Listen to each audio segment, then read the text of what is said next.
Bonsoir à toutes et à tous, nous sommes le jeudi 26 février. Je suis ravi de vous retrouver pour une nouvelle édition. Voici les titres. Fin de l'aventure européenne cette année pour l'AS Monaco FC. Après le match nul hier au Parc des Princes, 2-2, synonyme d'élimination. Retour sur la rencontre et analyse avec le spécialiste foot sur RTL, Eric Silvestro. La Fondation Prince Albert II co-organise cette semaine le symposium polaire de l'Arctique à l'Antarctique. Présentation de ce rendez-vous international autour des régions polaires. C'est un rendez-vous au musée océanographique, le musée qui a pour vocation justement de faire connaître et protéger le monde marin. C'est l'objectif des stages qui s'y déroulent pendant les vacances scolaires. Notre invité, le créateur de l'association monégasque Roca Games, il est actuellement dans la Mecque des jeux de société, le Festival international des jeux à Cannes. Et enfin, la présentation de l'opéra Péléas et Mélisande de Claude Debussy, avec la dernière des 4 présentations ce samedi à 20h. On débute ce journal avec une bonne nouvelle sportive. Le tennisman monégasque Valentin Vachereau s'est imposé en 8e de finale à l'ATP 500 du Mexique face à Gaël Monfils en 2-7, 6-3, 6-3. Prochain rendez-vous, les quarts de finale vendredi face à l'Américain 29e à l'ATP Brandon Nakashima. Autre résultat sportif, le match retour de Champions League. Monaco est donc éliminé de cette compétition après un match nul, 2-2 face au PSG au Parc des Princes. Pour rappel, Monaco s'était incliné d'1 but au match aller. Le résumé de la rencontre avec Frédéric Hélion. On peut dire, Frédéric, que l'AS Monaco FC a fait douter le PSG. Oui Fabien, Monaco ressort de ce barrage de Ligue des Champions avec un immense goût d'inachevé. Les Monégasques étaient tout proche d'éliminer le PSG, le tenant du titre, mais par 2 fois, que ce soit au match aller au Stade Louis II la semaine dernière ou au retour au Parc des Princes hier soir. Ils sont ressortis frustrés et avec beaucoup de regrets. À Paris, Monaco réalise une première mi-temps de haut niveau avec un bloc compact bien en place qui fait déjouer le PSG. Et si Koulibaly rate une occasion en or à la 9e minute, le jeune milieu de terrain se rattrape avec une passe décisive pour Akliouche juste avant la mi-temps. 1-0 à la pause, Monaco a refait son retard et tout reste possible. Mais au retour des vestiaires, Koulibaly, encore lui, est expulsé pour 2 cartons jaunes en l'espace de 3 minutes. Le deuxième semble bien sévère, mais l'ASM doit encore une fois terminer un match à 10. En supériorité numérique, le PSG trouve la faille immédiatement et renverse tout en 5 minutes. Marquinhos égalise, puis Kvaratskhelia donne l'avantage aux Parisiens. Dans le temps additionnel, Thésée égalise suite à un bon travail d'Adingra, puis Wout Faes manque la balle de prolongation de la tête. Face à un PSG loin de son meilleur niveau, Monaco est passé tout proche d'un nouvel exploit en Ligue des Champions, Fabien, mais est éliminé de la compétition. Et pour parler plus en détail de cette rencontre et de l'avenir des Monégasques en Ligue 1, nous allons analyser tout cela avec un spécialiste journaliste à RTL, Eric Silvestro. Bonsoir. Bonsoir. Alors déjà, pour commencer, votre analyse sur cette rencontre, le match retour, un match nul, mais qui élimine Monaco, est-ce que c'est mérité déjà ? Déjà, je pense qu'on est content d'avoir eu un match. On craignait quand même dans les rangs monégasques une démonstration du Paris Saint-Germain, qui est l'équipe évidemment à battre en Europe. Ouais.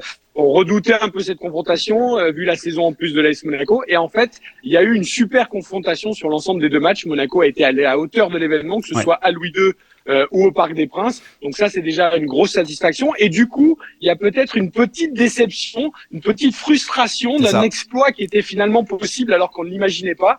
Et donc, beaucoup de fierté, mais un petit peu de frustration qu'on n'imaginait pas peut-être avant la rencontre. Alors moi je vais rentrer dans le vif du sujet parce que ça m'a un peu titillé quand j'ai vu l'action. Est-ce que ce carton rouge qui fait basculer quand même le match avec la sortie de Koulibaly après 2 cartons jaunes est justifié? Parce qu'on joue encore une fois à 10 contre 11 et ce deuxième carton jaune, synonyme d'exclusion, je l'ai trouvé personnellement extrêmement sévère. Essayer d'être le plus objectif possible. Le deuxième jaune est sévère. Ouais. Alors, il n'y a pas d'histoire de temporalité parce que c'est 3 minutes après le premier jaune. Là, ça, on ne doit pas le prendre en compte. S'il y a 2 grosses fautes, qu'elles soient à 3 minutes ou à 25 minutes d'intervalle, ça ne change rien. La faute en elle-même, on peut estimer que le deuxième carton jaune est assez sévère. Hakimi en rajoute. Le pied du joueur monégasque, il est sur le sol, il n'est pas sur le joueur. Donc, on peut dire que M. Kovacs s'est peut-être un petit peu précipité pour délivrer ce deuxième carton jaune synonyme de rouge. Il aurait pu dire aux joueurs, attention, ça fait déjà beaucoup, je vous ai averti tout à l'heure, dernier avertissement avant le rouge. Donc oui, le carton rouge est sévère sur l'action du deuxième jaune. Après, il faut pas oublier quand même que Koulibaly avait fait une très grosse faute avant son premier jaune. en tirant le maillot quand Vanderson est averti. Donc on va dire que sur l'ensemble de son œuvre, Koulibaly est un jeune joueur qui met beaucoup d'intensité. On peut pas dire qu'il y ait scandale sur le fait que Koulibaly soit expulsé. Alors justement, un mot sur la prestation de Koulibaly qui nous a fait vivre une descente en montagne russe. Il joue bien, il est même auteur de la passe décisive pour le premier but et il sort après 2 cartons jaunes. Un mot sur sa prestation, c'est Dr Jekyll et Mr Hyde? Oui, c'est un jeune joueur qui a beaucoup de qualité. Moi, je trouve que c'est vraiment un joueur intéressant. Il a quasiment éteint Vitinha avec son pressing individuel, sa défense individuelle sur la rampe de lancement parisienne. Donc, c'est vraiment un joueur en devenir. Il faut qu'il canalise sa fougue. C'est pas la première fois de la saison où malheureusement il reçoit un carton rouge. Et après, dans ce match, il y a d'autres émotions. N'oubliez pas aussi la très grosse occasion qu'il manque en début de match sur cette passe décisive d'Akliouche où il a une demi-volée à 5,50 m. Exactement. Il la met au-dessus. Là aussi, s'il la met au fond, et il peut la mettre au fond, il est capable de marquer ce but. C'est vrai que c'est un joueur qui nous a fait passer un peu par tous les sentiments, mais c'est vraiment un joueur en devenir, ces fameux jeunes qu'on forme à l'AS Monaco. Donc je pense qu'on peut vraiment compter sur lui pour l'avenir. Et on était quand même face au tenant du titre. Est-ce que c'est une grosse équipe qui peut aller chercher le trophée cette année, le PSG ? Alors honnêtement, sur ce qu'on a vu sur la double confrontation avec Monaco et sur ce qu'on a vu aussi récemment en championnat, notamment avec la défaite à Rennes, le PSG est un petit peu dans un moment difficile. On sent bien qu'il y a moins de jus physique, il y a aussi moins de fraîcheur mentale. Il y a eu beaucoup d'émotions la saison dernière avec tous ces trophées glanés. Il y a forcément un peu de décompression. Il va falloir quand même qu'ils en fassent beaucoup plus, les Parisiens. Il y avait aussi des absents, Dembélé, Ruiz, qui sont des joueurs importants pour cette équipe. Si le PSG veut conserver son titre en Ligue des Champions, il va falloir quand même en faire beaucoup plus. Le prochain match, c'est Chelsea ou Barcelone. Ça va être quand même d'un autre niveau sans faire offense à Monaco. Donc il va falloir que le PSG retrouve de la fraîcheur, retrouve de la cohésion, retrouve de l'envie. Il y a des joueurs clairement comme les Hakimi ou autres qui sont pas du tout au niveau de l'année dernière. Et donc pour l'instant, je dirais que le PSG manque encore de certaines choses par rapport à des équipes comme Arsenal, le Bayern pour aller chercher le titre. Mais on sait qu'avec Luis Enrique, ça peut revenir très vite. Alors Monaco, la suite, la Ligue 1, il reste 11 matchs. L'Europe est accessible l'année prochaine, selon vous ? Je suis en colère contre cette équipe de Monaco qui a monté vraiment des visages très différents cette saison. Cette série de 6 défaites en 7 matchs en championnat qui a plombé la saison, elle est vraiment agaçante parce que la qualité, elle est là. Ils peuvent encore remonter au moins pour jouer la Ligue Europe ou la Ligue Conférence l'année prochaine. Ça serait un minima tant il y a de la qualité dans cette équipe. Sébastien Pocognoli a l'air d'avoir trouvé à nouveau, d'avoir trouvé en tout cas son équilibre, la façon de faire jouer son équipe. Il a redonné de l'envie à ses joueurs. Mais il y a quand même eu ce trou d'air de 3 mois qui gâche la saison. Franchement, c'est rageant. Mais je pense que Monaco peut très bien finir. Il y a eu de belles choses ces dernières semaines et les coupes d'Europe sont quand même accessibles. Pour revenir à la Champions League, la nouvelle formule, maintenant qu'on a du recul, puisque c'est la 2e année, c'est une nouvelle formule qui vous plaît ? Je pense qu'elle fait l'unanimité. J'ai pas entendu autour de moi, que ce soit dans les observateurs, les supporters, les joueurs eux-mêmes, se plaindre de la nouvelle formule. C'est vraiment quelque chose de très intéressant. Après, on a bien vu avec cette double confrontation PSG-Monaco que dès qu'il y a des matchs à élimination directe, c'est quand même l'essence même du foot et du sport en général. Les phases de poule, qu'elles soient de la formule d'avant ou de celle-ci, c'est quand même un peu long, ça manque d'enjeux. Là, dès qu'on trouve les matchs à élimination directe avec la tension, on a vu des scénarios incroyables entre l'Atalanta et Dortmund, entre la Juve et Galatasaray, même entre Paris et Monaco. On aime ces éliminations directes et cette nouvelle formule, elle est plutôt sympa. Il faudrait juste arrêter qu'il y ait des confrontations en barrage entre clubs français. C'était Brest l'année dernière contre Paris. C'était Monaco cette année, c'est un peu dommage. Ouais, c'est vrai. Allez Eric, sortez votre boule de cristal. Qui sera en finale et qui gagne la Champions League selon vous ? Qui sera en finale et qui gagne la Champions League? Je pense qu'Arsenal va finir par y aller en finale, mais je les vois pas gagner. Moi, je pense qu'il faut pas enterrer une équipe qu'on estime aujourd'hui en dessous de toutes les autres. Je vais dire le Real Madrid pour Kylian Mbappé parce que j'ai envie que ça soit la saison de Kylian Mbappé. Il y a la Coupe du Monde derrière et le Real pour l'instant est un peu moribond, mais il faut pas les enterrer. Et si Mbappé se repose bien après sa blessure au genou et qu'il revient fort, il y a un coup à jouer cette année. Et je pense qu'il faut pas les enterrer trop vite. Eric Silvestro, merci d'avoir répondu à mes questions. Merci à vous. La Fondation Prince Albert II de Monaco co-organise cette semaine pour la 3e édition le symposium polaire de l'Arctique à l'Antarctique. Depuis 2022, ce rendez-vous s'est imposé comme une plateforme internationale de réflexion stratégique autour de ces régions polaires, essentielles dans la recherche environnementale. Retour sur l'ouverture de cette édition avec Alexandra Pani sur des images de Camille Caloni et Sylvain Péroumal. Elles sont souvent négligées lors des discussions internationales. Les régions polaires sont pourtant au cœur de l'urgence climatique et y jouent un rôle primordial. Durant 3 jours, ce Polar Symposium cherche à remettre les pôles au centre des débats.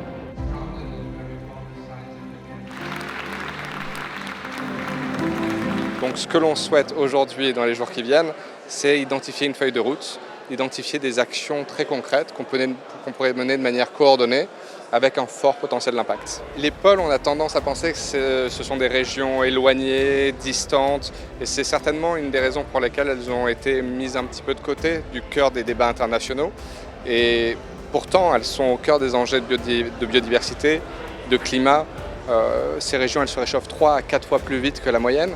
Et ça a des conséquences sur notre quotidien. Ça amène à des événements climatiques de plus en plus extrêmes, la montée du niveau des eaux, et ça vient avec des conséquences économiques, politiques, sociales, sanitaires, même dans certains cas.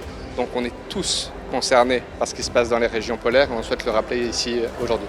Un symposium qui s'inscrit dans le cadre de la Polar Initiative lancée il y a 4 ans par la Fondation Prince Albert II de Monaco. Son objectif, financer de la recherche et notamment des chercheurs en début de carrière. Eda fait justement partie de ces boursiers.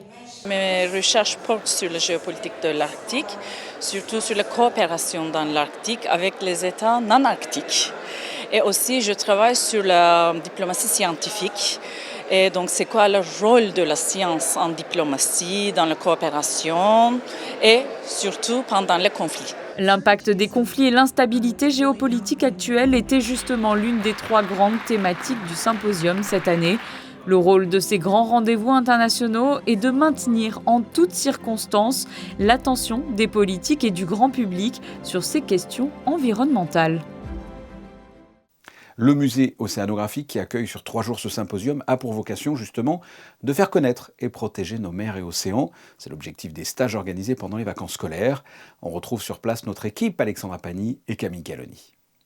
Lieu idéal pour occuper ses enfants pendant les vacances scolaires. Nous vous proposons aujourd'hui de suivre un des ateliers du club Océano du musée océanographique. Il se passe cette semaine autour des récifs coralliens. Nous avons suivi le groupe des 9-12 ans. Vous avez vu ? Bah oui, alors ça, je pense qu'au niveau... Ils sont très attentifs. Par groupe de 12 enfants, ils découvrent les coulisses du musée durant une semaine grâce à ces ateliers pédagogiques. Notre sujet, c'est plutôt au cœur des coraux. Et donc, du coup, on travaille beaucoup sur les coraux. Qu'est-ce que tu as appris sur les coraux, justement ? Par exemple, les coraux, ils ont des milliers de petits polypes. Et la nourriture, ils ont besoin de nourriture, sinon ils deviennent tout blancs et ils meurent. Aussi de lumière. On regarde tout ce qu'il y a dedans une crevette, les organes, tout ça. Après jour 3, on est parti au bassin, toucher les animaux du bord de mer. Et maintenant, aujourd'hui, on a donné à manger aux requins et on va maintenant visiter des coraux. Des journées bien remplies avec plusieurs ateliers en immersion. Les enfants ont pu également observer de très près les fameux polypes des coraux à l'aide d'un microscope. Oui, c'est surprenant parce que j'ai déjà pu voir des coraux et tout, mais on n'a jamais pu voir un polype au microscope et ça fait vraiment... Il est vraiment beau le polype. Ces ateliers s'inscrivent dans la mission principale du musée océanographique de Monaco, connaître, aimer et protéger les océans. L'objectif de la semaine, c'est à travers des ateliers pédagogiques, ludiques, d'en apprendre plus sur les océans et de faire des futurs ambassadeurs de l'océan. Donc vraiment, cette semaine, on est sur les récifs coralliens. Et donc on fait plein d'activités autour des poissons tropicaux, de la mer tropicale, des récifs, le corail, et pour les sensibiliser au maximum sur les problématiques qu'il y a liées à cette mer, à cet environnement, cet écosystème, mais aussi de voir la beauté de tout ce qu'on peut voir dans nos aquariums et dans la mer en règle générale. Ces ateliers sont proposés à chaque vacances scolaires. Prochain rendez-vous en avril autour des pôles et apprentis explorateurs. Vous connaissez tous bien sûr le Festival de cinéma de Cannes, mais il existe également, toujours à Cannes, le Festival international des jeux qui se déroule cette fin de semaine. C'est un énorme événement mondial connu par les amateurs de jeux de société, de jeux de plateau, de jeux de rôle et de jeux vidéo. Rien que l'année dernière, il y a eu 110 000 visiteurs, 5 000 professionnels répartis sur 60 000 mètres carrés. Cette année se déroule la 39e édition et parmi les participants, l'association monégasque Rocagame. Et nous sommes avec le créateur de cette association, Thomas Fantini. Bonsoir. Bonsoir. Avant de parler de votre association, vous êtes dans l'antre, dans le royaume du jeu ici à Cannes. Moi qui ne connais pas ce festival, racontez-moi ce qu'il y a et ce qui s'y passe. Alors le Festival international du jeu à Cannes, c'est le deuxième plus grand festival d'Europe. Et il s'y passe que, il y a tout un tas de nouveaux jeux qui sortent et ils sont là pour être présentés aux professionnels, au grand public, à tout le monde en fait. Et pendant ce festival, on va remettre des prix à certains jeux de l'année dans plusieurs catégories. Et donc il y a une grosse guerre entre les différents jeux. Et ce soir d'ailleurs, il y a la cérémonie des As d'or. Qui va, comme un peu la Palme d'Or pour le cinéma, va remettre les prix de l'année aux différents jeux dans différentes catégories et c'est ça aussi qui est très attendu par le public. Qui vient à ce festival international du jeu? Ce sont de grandes entreprises, ce sont de petites entreprises qui créent un jeu et qui essayent de le développer et puis de l'autre côté ce sont des geeks, des gamers. Qui se retrouvent dans ce festival? En fait, vraiment tout le monde. C'est-à-dire qu'il va y avoir les grosses entreprises, les gros éditeurs, il va y avoir des petits éditeurs, il va y avoir même des créateurs de jeux avec leurs prototypes. Ouais. Il va y avoir du grand public qui vient découvrir, il va y avoir évidemment du gamer expert qui vient là pour tester les nouveautés. Beaucoup d'achats, beaucoup de ventes aussi cette année parce que en fait, il y a vraiment tout le public autour du jeu qui se réunit. Il y a à peu près 110 000 personnes sur les 4 jours qui vont passer dans ce festival. Donc évidemment de tout horizon, il y a vraiment de tout. Et est-ce que l'univers du jeu est en pleine croissance en ce moment? Est-ce qu'il stagne ou au contraire il baisse? Comment se porte l'univers du jeu? Alors l'univers du jeu se porte très bien et c'est d'ailleurs pour ça que ça grandit d'année en année, surtout au festival à Cannes, où il y a, je crois, chaque année des espaces nouveaux qui sont ouverts. Ils augmentent, ils empiètent sur tout le territoire cannois et du coup, ça résume bien l'expansion du jeu de société dans le monde et en France en particulier, puisqu'en France on est depuis quelques années le deuxième marché européen. Donc il y a énormément de boîtes vendues, d'associations qui se créent, de barres à jeux, etc. Donc il y avait une vraie expansion et nous on est dans cette mouvance-là et on suit ce qui se passe et on est très content puisqu'on est des passionnés et on se rend compte que notre passion elle commence à se partager avec tout un tas de gens qui n'étaient pas du tout des aficionados à la base, quoi. Et quels sont les grands jeux à la mode actuellement ? Alors, des jeux à la mode, il y en a beaucoup, mais c'est vrai que cette année, il y en a un qui ressort particulièrement. C'est le fameux Flip 7. C'est un jeu qui reprend la mécanique du blackjack, mais sans vraiment être avec un jeu d'argent et qui fonctionne absolument avec tous les publics de 7 à 77 ans, comme on disait avant. Et c'est vraiment un jeu qui fonctionne bien. C'est vraiment le jeu qui a été repris par plein d'influenceurs, même qui n'avaient rien à voir avec le monde du jeu. Ils ont vendu, il me semble, je crois qu'ils sont proches du million de boîtes vendues déjà en un an, ce qui est énorme. Mondialement. C'est vraiment un jeu qui va potentiellement remplacer les classiques comme le Uno et ce genre de choses, quoi. D'accord, carrément. Un jeu de cartes, quoi. C'est incontournable pour vous, pour Rocagame, votre association. Il faut absolument être ici en ce moment. Alors oui, de toute façon, pour tout gamer, pour tout passionné, le Festival de Cannes, c'est un passage un peu obligatoire parce que on y rencontre plein de monde du jeu, plein de monde du monde du jeu justement. On fait, on découvre, on redécouvre, on partage. Comme le dit notre petite phrase qu'on aime bien toujours balancer, c'est qu'il existe un jeu pour chacun d'entre nous. C'est-à-dire que le jeu, c'est quelque chose qui nous rassemble tous. Tous les humains sont rassemblés autour du jeu. Moi, je pense que c'est vraiment le truc vraiment global et qu'on est sûr de passer du bon temps et de se retrouver quoi qu'il arrive autour d'un jeu qu'on va aimer. Et voilà, c'est pour ça que c'est incontournable ici puisqu'on a de tout, comme je vous le disais tout à l'heure. Vous êtes présent donc dans ce festival. Parlez-moi de Rocagame. Qui êtes-vous ? Alors, nous sommes une association à Monaco de jeux de société. Notre objectif, c'est de partager notre passion, comme je vous le disais, en organisant des soirées, des événements, en faisant jouer les jeunes, les ados, les adultes, les anciens, tout le monde, pour justement partager ça. Alors, on a 2 soirées par semaine où on fait d'un côté du jeu de société, de l'autre côté du du jeu de rôle. On a à peu près une quarantaine ou une trentaine, entre 30 et 40 personnes chaque semaine qui viennent jouer avec nous, qui sont différentes. On en a des nouveaux chaque semaine parce qu'ils entendent parler, ah ouais, il y a ces soirées-là, etc. Alors pour le moment, au niveau des soirées et de l'organisation, on est vraiment purement adultes et ados, vraiment les grands ados. Mais à côté de ça, on fait aussi pour la petite enfance. On travaille avec la mairie beaucoup pour présenter le jeu de société à des enfants plus jeunes et avec le passeport culture avec le gouvernement où on a des ados auxquels on présente ces genres de jeux et on arrive à avoir du succès même auprès des adolescents. Ils arrivent à lâcher leur téléphone et leurs écrans pour participer avec nous. Le Festival international du jeu se déroule donc à Cannes du 26 février au 1er mars avec la participation depuis plusieurs années de l'association Rocagame. Thomas Fantini, merci d'avoir répondu à mes questions. Merci à vous.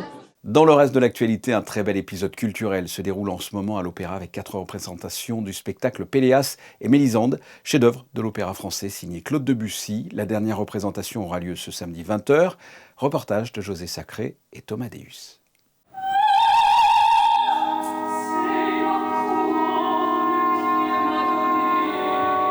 Absent de la scène monégasque depuis plusieurs années, l'opéra de Claude Debussy, Péléas et Mélisande, est à l'affiche de la salle Garnier. Cette œuvre, créée à l'Opéra Comique à Paris en 1902, a constitué une véritable révolution et demeure une date capitale dans l'évolution du théâtre lyrique. Pour cette nouvelle production, l'Opéra de Monte-Carlo a réuni une distribution de premier plan, avec notamment Léa Descendre, qui, dans le rôle de Mélisande, fait ses débuts à la salle Garnier.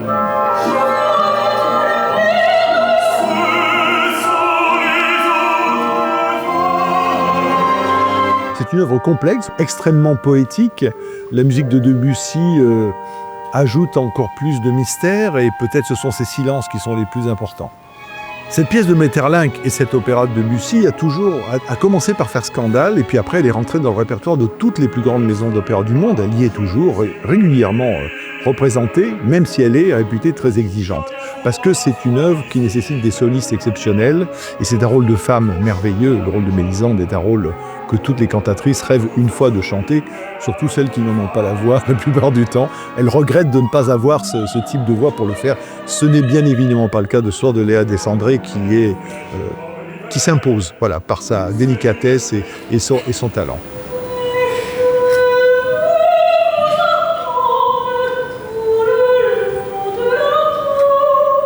C'est l'opéra du non-dit.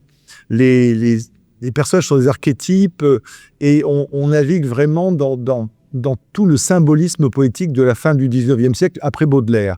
Et Maeterlinck, comme Debussy, ne voulait pas une caractérisation forte de chacun des personnages.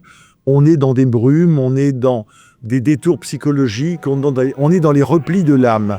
Et ce qui m'a guidé avec Laurent Castin et Jörg Guéillera qui signe les costumes, c'est d'imaginer ce spectacle comme étant toujours sur le fil du rasoir entre l'ombre et la lumière. On parle souvent de lumière ou de l'absence de lumière qui déplaît à Mélisande. Et tout ça, si vous voulez, nous a guidés pour faire un décor, des lumières et des costumes aussi qui se plient à ce que je sens être une obligation de l'œuvre. Mais ça, c'est le point de vue du metteur en scène. Tant d'autres metteurs en scène peuvent avoir de très bons points de vue. C'est un amoureux de la musique française, Kazuki Yamada, qui assure la direction musicale de cet opéra. C'est un grand plaisir pour moi de faire ce dernier spectacle de son mandat de directeur. J'espère qu'il reviendra dans l'avenir, mais c'est un fin connaisseur de la musique française, comme beaucoup d'ailleurs de chefs d'orchestre japonais. Ils ont ce goût pour la transparence et la délicatesse qui sont les marques de fabrique de Debussy. À ne pas manquer, ou peut-être à découvrir, Péléas et Mélisande à la salle Garnier jusqu'au 28 février.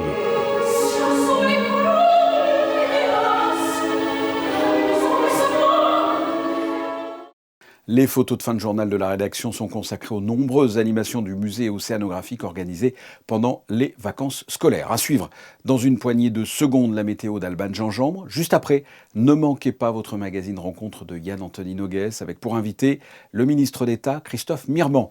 Vous retrouverez demain à 19h Sarah Inkari à la présentation. Merci à tous pour votre fidélité. Je vous souhaite de passer une excellente soirée sur Monaco Info. À très bientôt. Au revoir.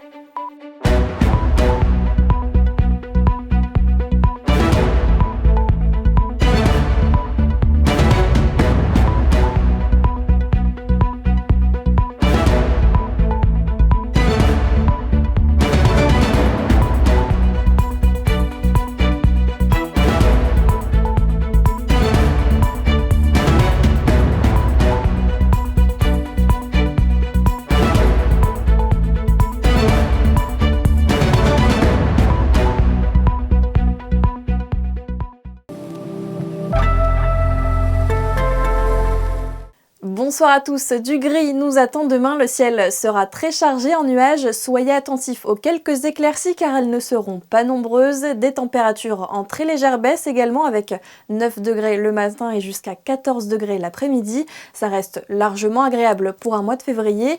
Le 27 février, pensez à souhaiter une bonne fête aux honorines de votre entourage.